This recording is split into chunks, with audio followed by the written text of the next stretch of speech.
Hello loves, we're back and today we are here with my January wrap up. Now I know this is coming to you guys on Sunday, which is the 9th, and I know that's pretty late. I know I usually do them early, but I started off this month with a compilation and then I missed a few days of my upload schedule because it was just a really busy month for me, really busy week, first week of February, so I didn't get to do that, but I'm here with it now. Apologies for this late upload. So we're gonna just go ahead and get into it. We have our, well, there's actually 5 books, but I read 4 on physical copy, but I guess you guys can already see, so I'm just gonna go ahead and get started. So like I said, I read a total of 5 books this month, and I'm going to show you guys my reading. I actually need my notebooks. I'll be right back. So the first book, I'm going in the order that I read these. The first book that I read this month was Caraval by Stephanie Garber. I rated this book 4 stars. Yeah, 4 stars, and definitely deserved. This book was really enjoyable, definitely not 5-star worthy, but it was amazing. I do plan on continuing the series sooner or later. But I just really enjoyed this book overall. This is my first ever time stepping into any of Stephanie Garber's writing. I've never read anything else by her, so I think this was like a great introduction towards her writing, especially since she has a lot of puppy books and she just announced her debut adult novel.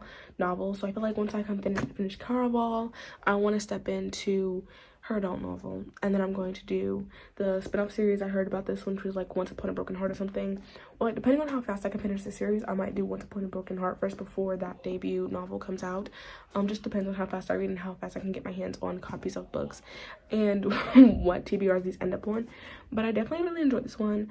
I will say right here though, like, Tessa got on my nerves. That was her name, right? Tessa. That was Tella. No, I said Tessa. It's Tella. I did not like Tella. Donatella just got on my nerves. I feel like whether she knew this was gonna happen or not, she put her sister through so much. Her sister thought she was going insane. Her sister almost died. Like, Scarlett almost died. Scarlett had to endure lots of pain just because Donatella would not listen. And although they did get the semi-happy ending, she has risked so much, and for both of their lives, I feel like it's just, honestly, she was just the character that we were made to hate, because I feel like she just put everybody's lives in danger and she literally did not give a freak about what anybody else thought. Which, in a good way, that's good in one way, but at the same time it's really bad because it means you're not, you know, aware of other people's feelings and emotions and thoughts, and you don't even know what kind of trauma you just inflicted onto Scarlett that we will see in the second book. And not to mention, the second book is that, like, all the rest of the books in the series follow Donatella. I'm so mad about that, honestly. Literally, that has me so upset. Next up is Offside Rule by Maeve Hazel. This was an art copy that I received and I just did not enjoy it. I rated it a 3.75 star because that was the only way I was allowed to release my review, but my true rating of it is actually a 2 star. Maybe 1.5 stars, to be honest. This book, it was a novella, and there was so much potential for it, I will admit, but I feel like the way she went about it, this specific trope that she chose was definitely not fitting to go into a novella. It could have been a full-length novel and it might have turned out way better, but I feel like to cram it all into a small, tiny book like this is not the best option because we didn't get the full experience out of it, and I feel like it was really rushed. I know it's a novella, so we're not supposed to get every single nitty-gritty detail, but I would have loved more, like, details, dialogue, and maybe even more backstory on these characters, because we didn't get much of that. We just got, okay, this is the present. I want also the past, you know? I know I said it a lot when we do reading blog. I'm like, I don't care about the backstory because most of the times the backstory literally is irrelevant. A lot of times people do flashbacks, it's like literally like, oh, hey, and it literally doesn't come into play ever. But I feel like for this one, we definitely could have used, like, a backstory because I was just like, okay. It definitely gave me, like, the boring features. I was just not enjoying myself that much. And that was, like, really off for me because I usually enjoy Maeve Hazel's writing. So I went through what I was feeling. I was like, oh, this should have been a full-length novel. This should not have been a novella because this was not fit to be a novella. It was fit to be a novel because it was just not novella material, not novella worthy. It was fit to be a novel. And that is that, because I just genuinely did not enjoy this. And I had to rate this book 4 stars because, on Goodreads at least, because it's, Goodreads does not let you do any kind of star pointings, and she literally was like, yeah, you cannot do anything less than a 3.5 until release day. You can change then, so I don't even know if the book is released. I just haven't been keeping up with it because it just did not pique my interest. It could have been like way better. Like it could have been way better, and I'm just feeling like we were robbed from Maeve's normal, amazing, detailed, descriptive writing that we oh so know and love. And we just didn't get it in this book because we were robbed, to say the least. We were most definitely robbed. The third book that I read was Nightbane by Alex Astor. I actually have a reading vlog up on this book on my channel. I rate this one 3 stars. It was definitely going to be a 2 stars, but the ending is what got me, and I was just like, okay, we're gonna rate this one a 3 stars because it's definitely, I feel like it still should be 2 stars though, because 3 stars is like, it's a good book. The book was not good. The ending was good. It was chaotic in a bad way. It was fast-paced in a really bad way. It was also really confusing. We had the book, to me, consisted more of flashbacks than it did an actual plot itself. And I know it's the relationship between her and Grimm, but I feel like that could have been its own novella, her past, because I feel like there was some points, because you know sometimes you don't read the chapter heading, like especially for this one, because each chapter has a name. So I just stopped caring about the names, and I was just like, okay, so there would be some times where I delve into it. I'm just like, what is going on? Like, what are we talking about? And I look back and it's like, oh, before. And I feel like that could have been much more clear. I feel like for this kind of book, you cannot put titles at the top unless you really want me to pay attention to it. I don't pay attention to the titles of the chapters because the titles of chapters are relevant to me. I pay for the story, not for the title of the chapter. So when it said before, it kind of really confused me a lot, and I feel like there could have been a better way to go about this, like to put flashback or to make the font bigger, so that way it's much more, you know, make it in a bold lettering, so we know that this is a flashback and not just a title of the chapter, so I paid more attention to it. And also, it just felt I feel like after, you know, they started getting along, that's when the flashbacks have stopped, because I feel like that was just them chilling and everything. But then we got the flashbacks of before they got along, before Isla and Grimm got along, and I was just like, okay, that's intriguing somewhat. But after that, I was just like, these are just irrelevant. They're not important. They don't do anything towards the story or the plot. This could have been cut down into a really small book. This could have been novella, or the flashbacks could have been novella. But I think her problem was if she knew that if the flashbacks were its own novella, the flashbacks would be its own novel, and then this is what we would get out of the book. It would be a really short book for us to read. And I feel like she tried to put in more flashbacks in there so that way the book was longer. And I just did not enjoy it because I feel like I definitely think the flashbacks ruined it for me because it took up most of the story. And then the story was also really chaotic. The plot was just not plotting. There was lots of plot holes, to say the least. And it's definitely getting much more crazy for a teen YA novel. Okay. The fourth book that I read was Percy Jackson and the Sea of Monsters. This is book 2. I rated this one 2 stars. This book, I'm not the only one that hates this book. Okay, I've talked to other people.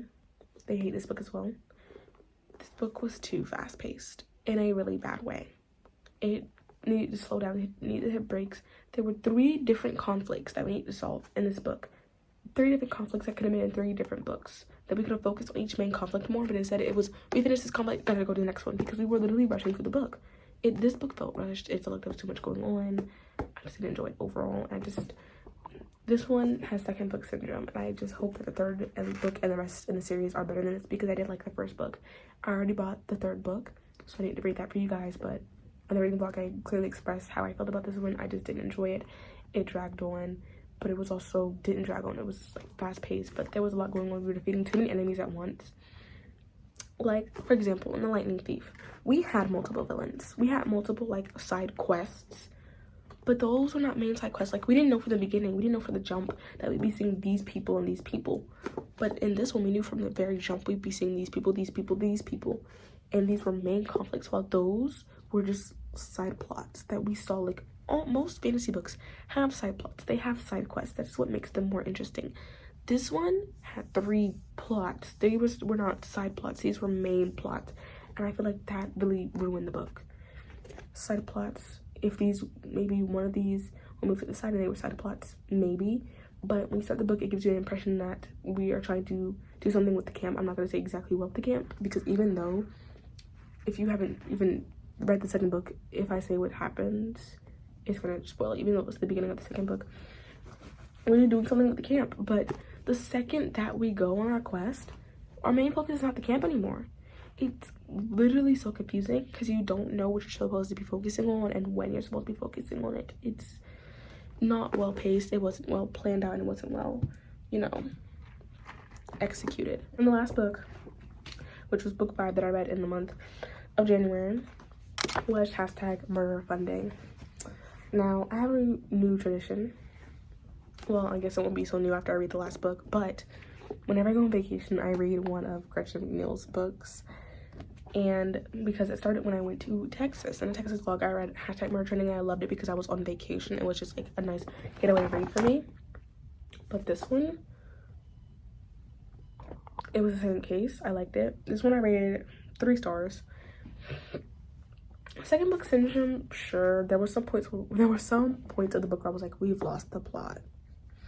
And this is a thriller book. There was no thrill until the last few chapters.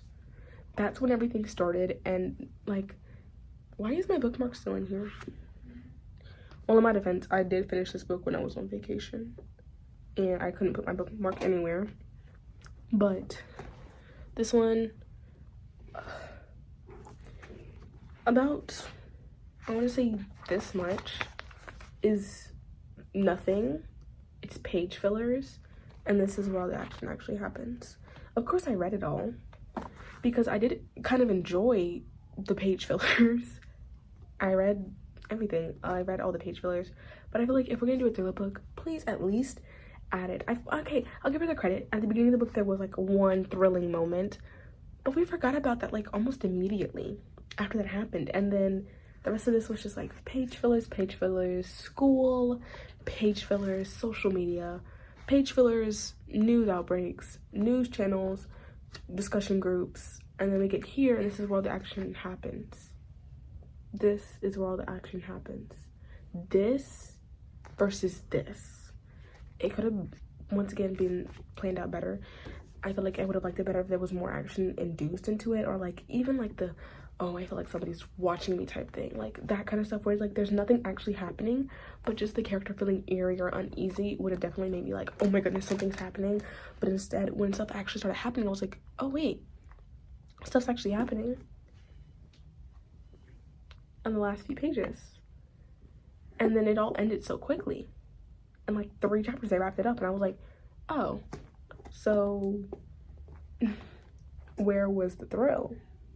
Because even these chapters, there was like literally no thrill. Because with Murder Trending, the entire book's a thrill. And maybe that's just because the entire thing's being filmed and it's supposed to be brutal. And this one is a teenage girl going on a reality TV show that's brutal. But it was rushed. It most definitely was. And then the parts where it was actually, you know, had me intrigued, that was extremely rushed, and it was closed out way too quickly. I feel like there could have been way more. I just feel like this one also has second book syndrome. I don't know what it is with second book syndrome, but as a girl that writes trilogies, and you guys are about to see my trilogy come out, I hope that my second book in my trilogy does not have second book syndrome. I will literally be like, okay, if it has second book syndrome, it's being rewritten and the date is getting pushed back, because I don't want my book to have second book syndrome. And maybe these authors just didn't even realize it, but I just feel like there could have been more. We could have had, in all these page fillers where we're talking about, oh, school, life, social media, you know, auditions, costume designs, oh, we're shopping. There could have been like, oh, I feel like somebody's watching me. I just get this eerie feeling crawling up my skin. I get goosebumps. We didn't get that. We just got, I don't like that dress. I like this dress instead, actually, yeah. And this one's cuter, and you know, I don't believe you. And all this, like, oh, I don't believe you, and oh, can you believe this is happening, and look on social media, I saw you on video, and you were live streaming, and yeah, I did this audition and it didn't turn out well. I just feel like we could have gotten like, oh, at the audition, I felt like there was somebody watching me, and I knew this was gonna happen, and I felt like if I made a wrong move, I'd be dead or something like that. No, we didn't get any of that. It was literally just straight up nice. Guess that's what's happening now. So yeah, definitely feel like this book could have been executed better. But that is all that I read in the month of January. Just pretend there's like another novella book right here. So these are all the books that I read in January. Turn around for you guys so you guys can actually see the spines. This makes it so difficult with Percy Jackson because, yeah, and this is the order I read it too. Yeah, guys, I'm not crazy. But thank you all so much for tuning in. Thank you all so much for watching. I feel like my nose is I sound like my nose is stuffy. It's not, y'all, I promise. Thank you all so much for watching. I'll see you in the next video. Bye, kisses. And goodbye.